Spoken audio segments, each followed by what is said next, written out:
Tingnan nyo dito yung likod bahay ng aking tiyahin. Oh. Marami siyang mga tanim dito. Oh, may tanim siya na saging. May kalamansi. I think this one is lupo yata to. Lupo ba to? Sabi niya may lupo daw siya dito na gulay. Sino kakilala sa inyo ng lupo?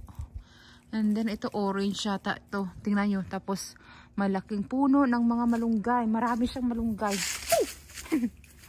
O yan o. Madaming tanim na malunggay yung aking tiyahin dito sa Arizona, oh. Ang daming malunggay na mumulaklak na. Tapos ito, lamhay ito sa amin sa Capiz, sa Luyot. Madaming buto, oh. At mangunguha ako dito ng buto pag umuwi kami para itanim ko doon sa amin sa Alaska. May kalamansi pa siya dito. Ayun, malunggay pa, malunggay. Yan, kalamansi, oh. Hinog na yung ibang kalamansi. Ano, hinog na sila. Oh, may papaya din siya dito, oh. May lemon, oh, daming bunga ng lemon. Oh, ito may ano pa. May another malunggay. Dadala din ako nito sa amin pag uwi ko. Babaungin ko. Dahon ng kamote. Madami din yung kamote, oh. Medyo namatay lang sila dahil sa lamig.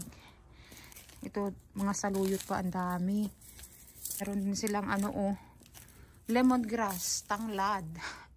Oh, may malunggay din dito. Ang dami talaga ng malunggay. Nakakatawa. O, diba? Sana lang may malunggay din ako sa Alaska. Hindi mabuhay sa labas. Yun, parang mangga yung isa. Ayan, ang dami siyang pananim dito. Gulayan sa likod ng bahay. Yan lang.